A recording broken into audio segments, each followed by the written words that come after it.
বাহ বাহ বাহ বাহ, সব সভাসদগণ উপস্থিত হয়েছে, তাহলে শুভ কাজ তাড়াতাড়ি শুরু করা যেতে পারে। তাড়াতাড়ি শুরু করে দিন, শুভ কাজ আছে যত। অধীর আগ্রহে সব সভাসদ আছি অপেক্ষারত। বাহ সভাকবি, শুরুতেই তো তুমি মাতিয়ে দিলে। যাই হোক, শোনো, এবারে তোমাদের পুজোর ভাতা তোমাদের সবার প্রিয় রানীমা নিজের হাতে দেবেন। বাহ বাহ বাহ, এ তো দেখছি মা লক্ষ্মীর হাত থেকে দুর্গাপুজোর উপহার। বেড়ে বলেছো গোপাল। ঠিক আছে ঠিক আছে রানী, তাহলে কথা না বাড়িয়ে কাজ শুরু করে দাও।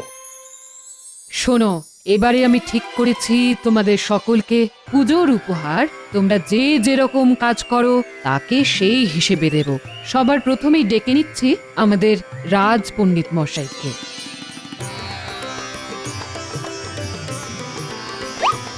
তুমি রাজ পণ্ডিত, সেই জন্যে তোমার জন্য এবছর এই 10টা মোহর আর একটা ধর্মগ্রন্থ উপহার দিলাম। ধন্যবাদ রানীমা, আমি এই গ্রন্থ অবশ্যই অধ্যয়ন করব। এরপরে আসবে রাজ জ্যোতিষী।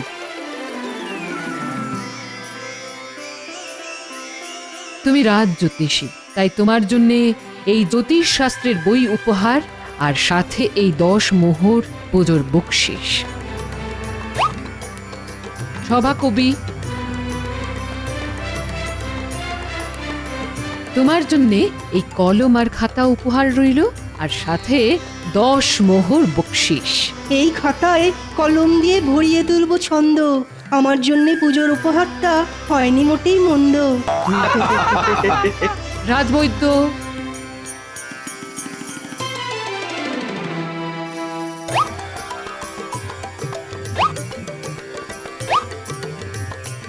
এরপর আসবে গোপাল।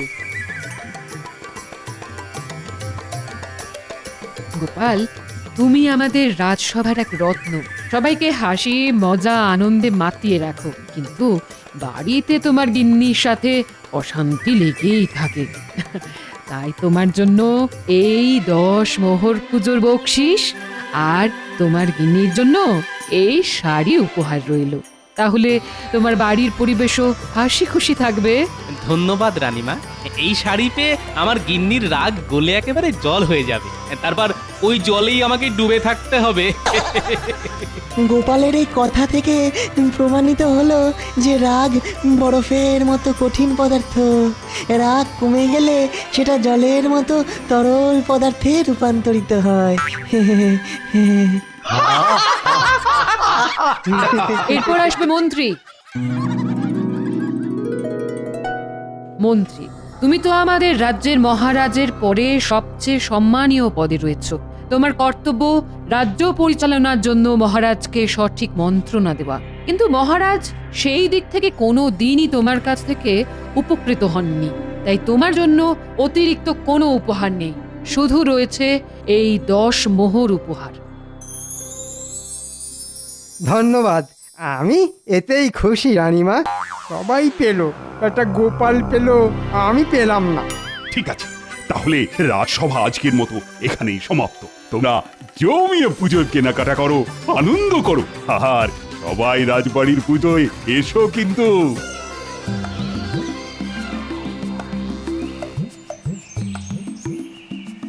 কি দিদি, তোমার পুজোয় শাড়ি কেনা হলো? আরে না না, কাল বাদে পরশু পুজো শুরু হয়ে যাবে, কিন্তু এখনো পুজোর শাড়ি পেলাম না। হ্যাঁ, দাদা নিশ্চয়ই কিনে দেবে, অপেক্ষা করো। দেখা যাক ভাই, কবে শাড়ি পাই। আজ আসি। হ্যাঁ,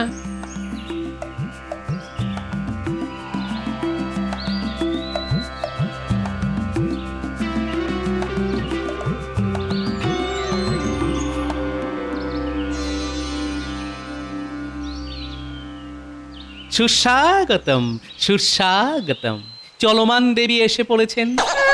বাবা, নাটক যত, সামনে থেকে সরে পড়ো তো, মেলা কাজ পড়ে আছে। দূর, কাজ তো করবেই গিন্নি, কিন্তু তার আগে এই নাও, ধরো। এটা কি? হ্যাঁ,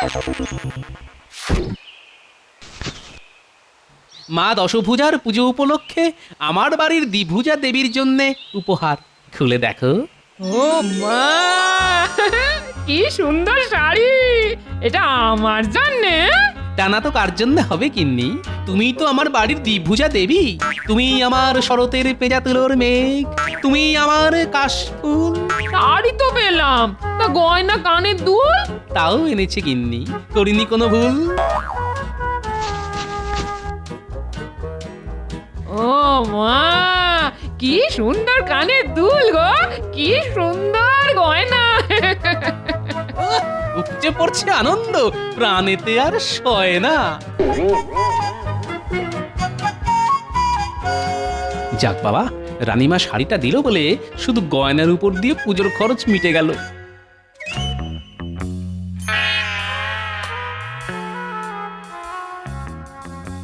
কি গো, সেই যে রাজসভা থেকে বাড়িতে এলে তখন থেকে ওরকম ঘুম মেরে বসে আছো কেন? চুপ করে বসে থাকবো না তো হাত পা ছড়িয়ে নৃত্য করবো নাকি? হ্যাঁ, এই তোমার কি হয়েছে বলো তো? আজকে তো পুজোর ভাতটা দেওয়ার কথা ছিল না, তা সেসব কিছু পাওনি? ওই যা পাই 10টা মোহর পেয়েছি। বাহ, ভালো তো। তাহলে মনমরা হয়ে বসে আছো কেন? হ্যাঁ, গোপাল তো রানীমার কাছ থেকে একটা জমকালো শাড়ি পেলো ওর গিন্নির জন্যে, কিন্তু তোমার জন্যে কিচ্ছু না। হ্যাঁ, সে কি বলছো? গোপালের বউ শাড়ি পেয়েছে আর সেটা সেটা তুমি মুখ বুজে সহ্য করেছো? হ্যাঁ, ঠিক বলেছ। আমাকে গোপালের চেয়ে বড় উপহার না দিলে আমি রাজসভাতেই যাব না। হ্যাঁ, ঠিক বলেছো।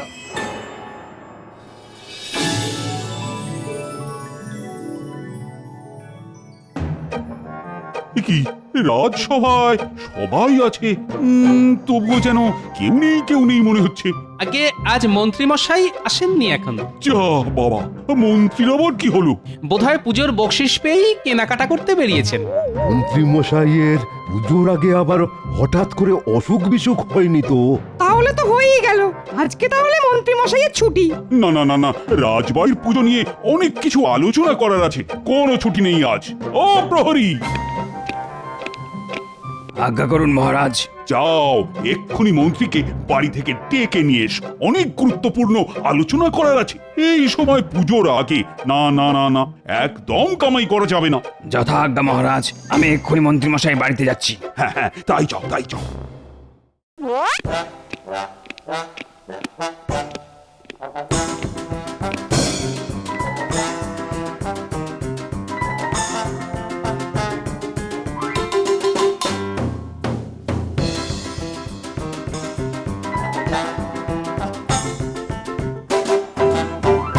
মন্ত্রী মশাই, ও মন্ত্রী মশাই, বাড়িতে আছেন?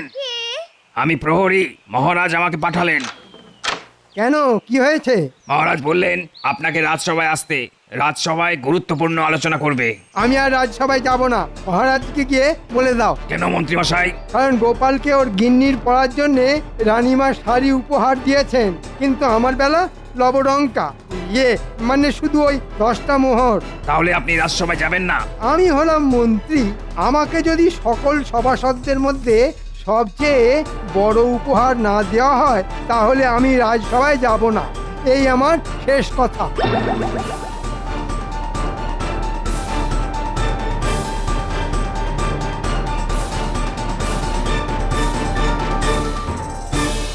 ওই তো প্রহরী এসে গেছে। কিন্তু কই, প্রহরীর সাথে তো মন্ত্রীকে দেখছি না। মহারাজ, মন্ত্রী মশাই আর রাজসভায় আসবেন না বলে দিলেন। হ্যাঁ, পুজোর বকশিস পেয়েই রাজসভার চাকরি ছেড়ে দিলেন।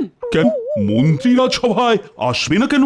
মন্ত্রী মশাই বলেছেন ওনার চেয়ে গোপাল বেশি ভালো পুজোর উপহার পেয়েছে, তাই ওনাকে যদি সকল সভাসদের মধ্যে সবচেয়ে বড় উপহার না দেওয়া হয় উনি আর আসবেন না। এ আবার কেমন বায়না? এসব বায়না নয় মহারাজ, এ হলো হিংসে।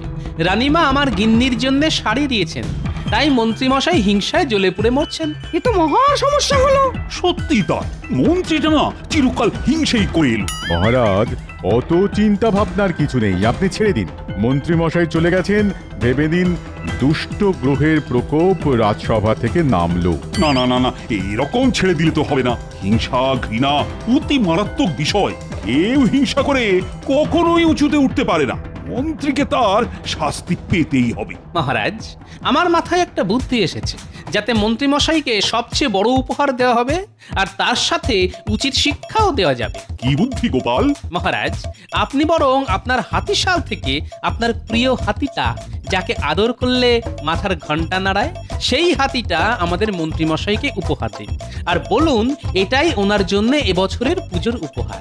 এই হাতি পুষতে গিয়ে ওনার ঘটি বাটি সব চাটি হয়ে যাবে। হিংসা করলে কি ফল হতে পারে সেটা উনি তখন হাড়ে হাড়ে টের পাবেন। সাবাস গোপাল, সাবাস।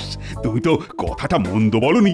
আমার প্রিয় হাতির আমার বায়না অনেক। বেটা 3 বেলা 200 করে সারাদিনে মোট 600টা রুটি খায়, তার সাথে বেলা প্রতি 10 করে দুধ। ওই হাতি পুষতে গিয়ে প্রতি মাসে আমার রাজকোষ থেকে অনেক টাকা পয়সা বেরিয়ে যায়। তাই ওই হাতির দায়িত্ব মন্ত্রীকে দেওয়া হোক পুজোর আগে। তাহলে খরচ আমার অনেকটাই কমবে। হ্যাঁ মহারাজ, তাহলে আর দেরি কেন? এক্ষুনি হাতি নিয়ে বেরিয়ে পড়ুন আর মন্ত্রীমশাইকে বলবেন এই হাতির একটু অযত্ন হলেই মন্ত্রীর রক্ষে থাকবেন। হ্যাঁ, তাহলে তাই চলো, তাই চলো।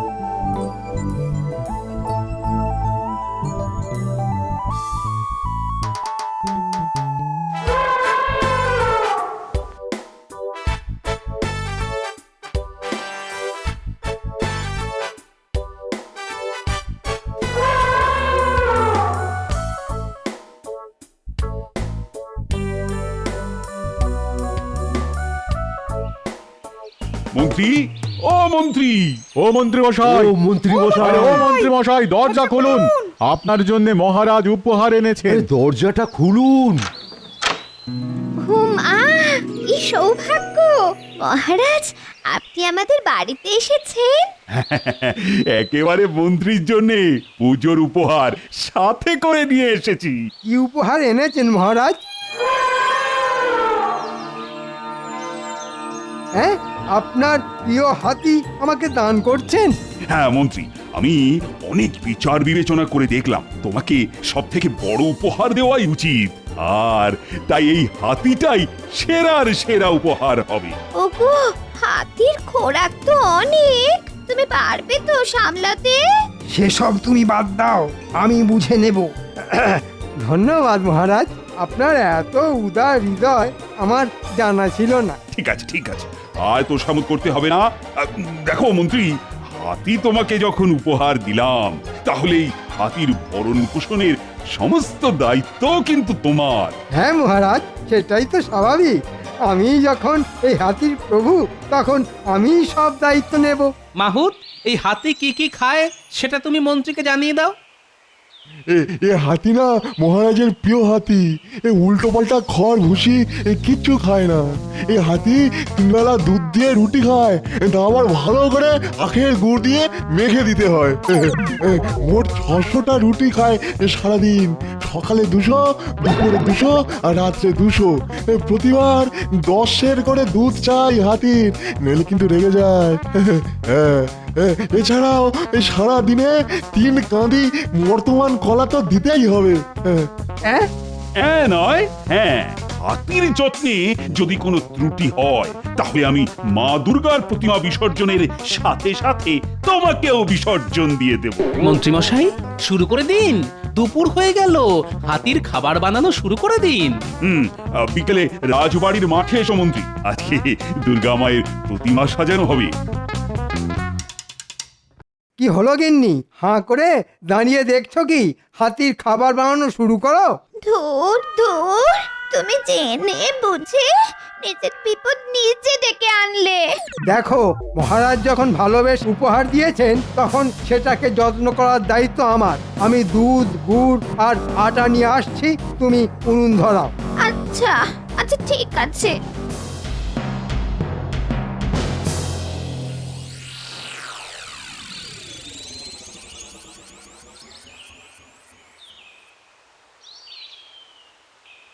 কই মন্ত্রী তো এলো না। দেখুন মহারাজ, মন্ত্রীমশাই হয়তো এখন হাতি নিয়েই ব্যস্ত আছেন। পুটি, মা দুর্গা ত্রিশূলটা দে তো। এই নিন পণ্ডিত মশাই। ব্যাস, আমাদের ঠাকুর সাজানো হয়ে গেল। এরপর কালকে থেকে শুধু হাসি, মজা আর আনন্দ। পণ্ডিত, কালকে তো ষষ্ঠী, বিকেলে ষষ্ঠী পুজো কখন হবে? গোধূলি লগ্ন পেরোনোর পরেই ষষ্ঠী পড়ে যাচ্ছে। সবাই চলে এসো কিন্তু। হ্যাঁ মহারাজ।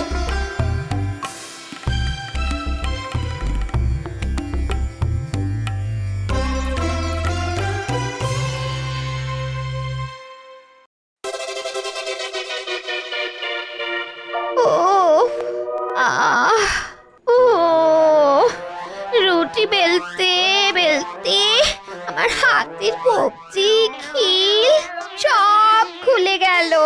মহারাজের আদেশ, আমি আটা মাখছি, তুমি রুটি বেলো। ধুর ধুর, আর ভালো লাগে না। ধুর।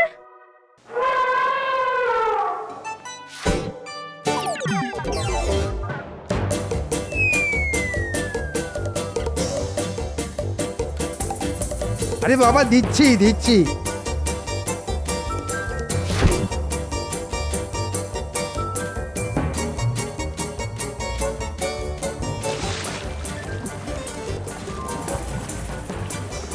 কি মন্ত্রী মশাই, হাতি মাথার ঘন্টা বাজাচ্ছে, খাওয়া দাওয়া করছে? দূর দূর, হাতির খাবার কিনতে গিয়ে পুজোর বকশিস পাওয়ার সব মোহর শেষ হয়ে গেল। এদিকে আমার গলার ঘন্টাও বাজিয়ে দিল। তাতে কি মন্ত্রী মশাই, পুজোর সব থেকে বড় উপহার বলে কথা। আরে বাবা, দিচ্ছি দিচ্ছি। মন্ত্রী মশাই, আপনি আপনার অতিথি আপ্যায়ন চালিয়ে যান, আমি আসি।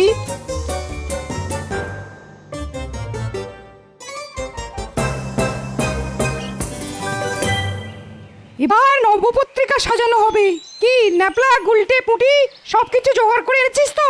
হ্যাঁ পণ্ডিত মশাই, আপনি যা যা বলেছেন সব এনেছি। কলা গাছ, ধানের শীষ, বেল গাছের ডাল, হলুদ গাছের ডাল, মানকচু, জয়ন্তী, অশোক, ডালিম, আপনি যা যা বলেছেন সব সব এনেছি।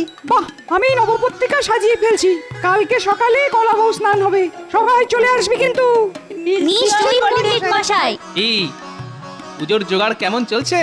সবই ভালো চলছে, তোমার নাতি নাতনিরা খুব কাজ করছে। বাহ, এই তো চাই। আচ্ছা, সবাই তো আছে দেখছি, কিন্তু মন্ত্রী মশাইকে তো দেখতে পাচ্ছি না। মন্ত্রী মশাই এখন হাতির সেবা যত্ন করতেই ব্যস্ত আছেন, সব থেকে বড় উপহার বলে কথা।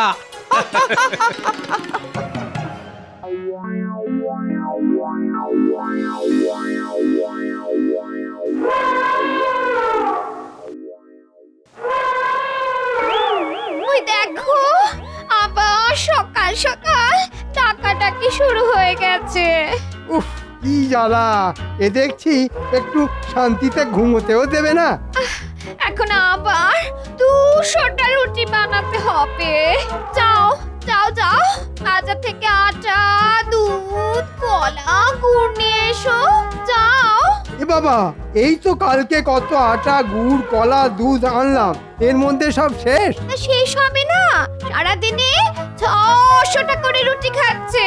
ও কি যন্ত্রণায় যে পড়লাম। এদিকে হাতে টাকা পয়সা ছিল, সবই তো কালকে হাতির খাবার কিনতে গিয়ে খরচ হয়ে গেছে। এখন আমি কি করি? তুমি যেখান থেকে পারো, যেভাবে পারো খাবার নিয়ে এসো। যাও, আমি রান্নাঘরে কালকের বাসন মাজছি। ও দূর দূর, এবার মনে হচ্ছে ঘরের জিনিসপত্র সব বেচে দিয়ে হাতির খাবার কিনতে হবে। তাহলে তাই করো, না হলে মহারাজ আমাদের রক্ষা রাখবে না।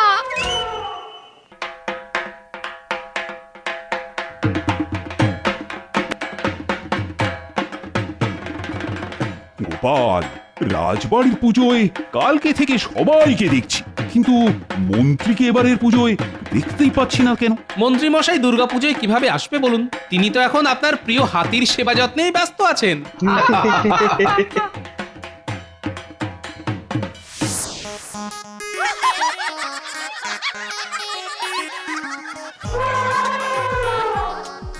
আরে বাবা, রুটি হচ্ছে। ও, আমি এবার মনে হচ্ছে পাগল হয়ে যাব। আমি আমি আর দিন রাত রুটি বেলতে পারবো না। রুটি বেলতে বেলতে হাতে ব্যথা হয়ে গেল। আজই আজই আমি আমি আমি বাপের বাড়ি চলে যাব। ওরে বাবা,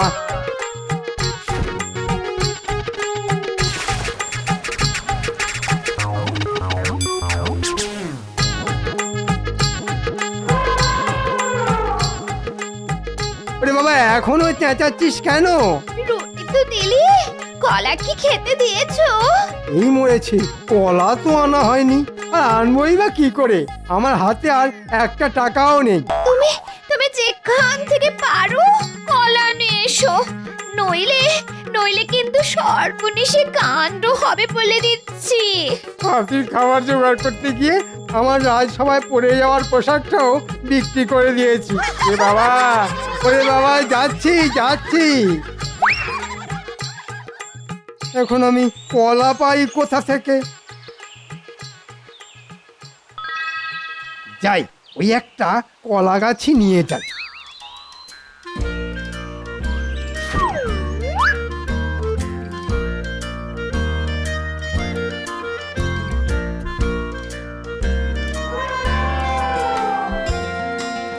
নে বাবা হাতি, নে নে, কলা পাইনি, কলা গাছই খা।